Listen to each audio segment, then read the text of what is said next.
In October 2022, a top real estate broker in New York by the name of Serhant made waves when he sold an apartment in Manhattan for $57 million. Now, $57 million is a lot of money, but it's nowhere near the record of $232 million paid for a flat in Manhattan in 2016. So why is it that an apartment for $57 million made so many headlines? Well, there's actually two reasons for it. The first reason, the apartment was sold to a South African.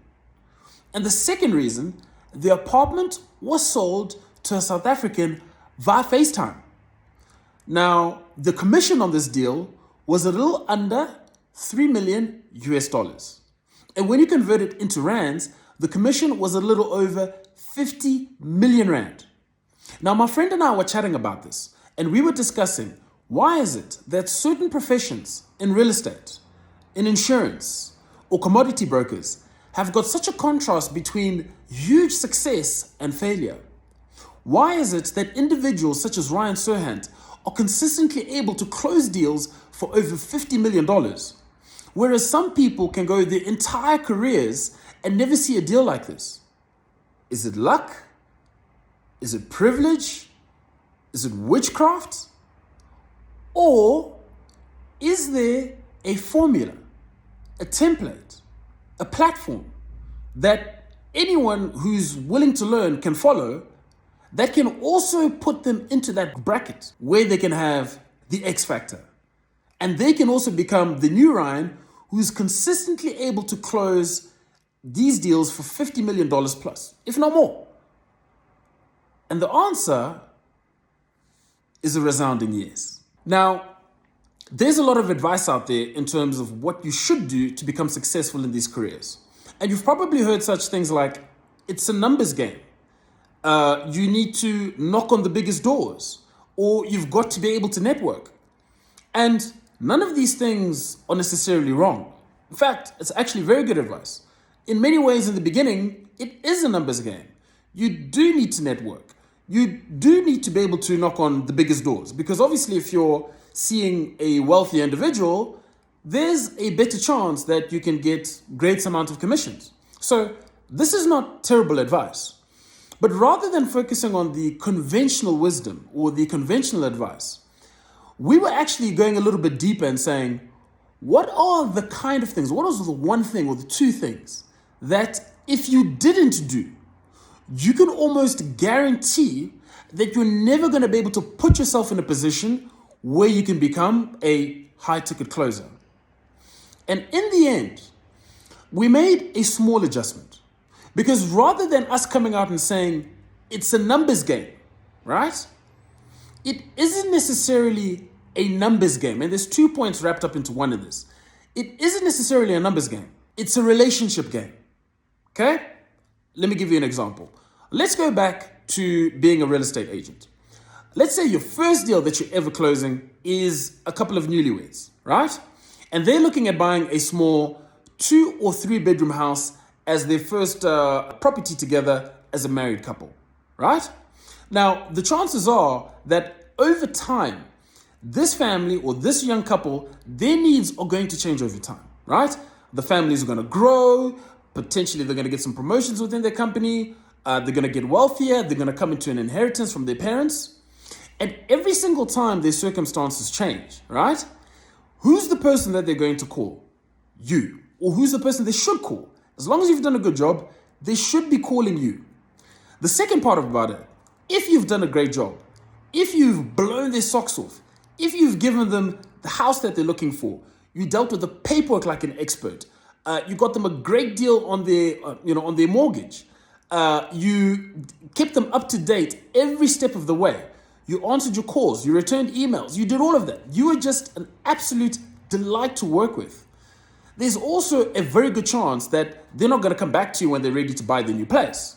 But just as importantly, they're going to recommend you to someone else who's looking at buying an apartment, who's looking at buying a property. Because remember, these guys are going to network within people within their same LSM or within their same income bracket or within the same kind of wealth level, right? So what you want them to do is think of you as the go-to person every single time either they or any of their friends have got a property need, right? But that's not going to happen. And this is part, that's why I said it's a two-in-one answer. That's not going to happen if you don't do this little point that I've put up here, right?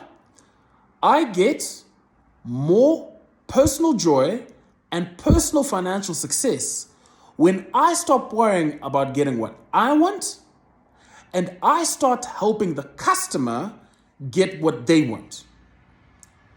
If you do this, trust me, I guarantee you, you'll become successful, okay? Because these clients are never going to leave you. People are looking for professionals with integrity, who are hardworking, who have their best interests at heart. Because if you're helping them get what they want, by default, you're going to become rich. I'll tell you what's not going to happen. You decide to leave key bits of information out of the contract, or you've got inside information about a property development that's being built close to this house that probably they're not going to like, some unpaid taxes on this property, a leaking ceiling that they've got in this house that probably is not, make it to the eye. You decide to be a sneaky salesman and leave key bits of information out of the sale. They're going to find out one day or later. And even if you sell the house, if you sell the property, they are never coming back to you to buy another flat from you or another house from you. They are never recommending you to any one of their friends, any one of their partners. It could be their boss, it could be a parent, it could be someone with a hell of a lot more money than them. They are never coming back to you. You've closed that network forever. And if you're doing this with every single customer that you see, you're foregoing an absolute pool or an absolute avalanche of referrals and just growth within each and every single one of your customers' network that you're never going to get because you made a selfish decision. So to summarize, all I can say is always do the right thing. Act like it's yourself that's buying that house. And if it was you in their shoes, how is it that you'd like to be treated? And if you do that consistently, if you do that on an ongoing basis, I guarantee you, I promise you, I can assure you, right? This is the way that you're going to be able to move to the next level. Again, this is high level. I could go on deeper about having tenacity and patience and being able to deal with adversity. Sure, all of those things are important. But when I'm speaking about the standout point, the one thing that I can put my hand on it and say, if I had to dump everything else and I could only take one thing with me into the future, without a shadow of a doubt, it would be building relationships and making sure I always do the right thing for the client. I get more personal joy and personal financial success when I stop worrying about getting what I want and I start helping the customer get what they want. This is the key. This is the success. Yes, there's everything else, but if you had to stick on one thing, I guarantee you, this is the one that's going to catapult you 100 steps forward.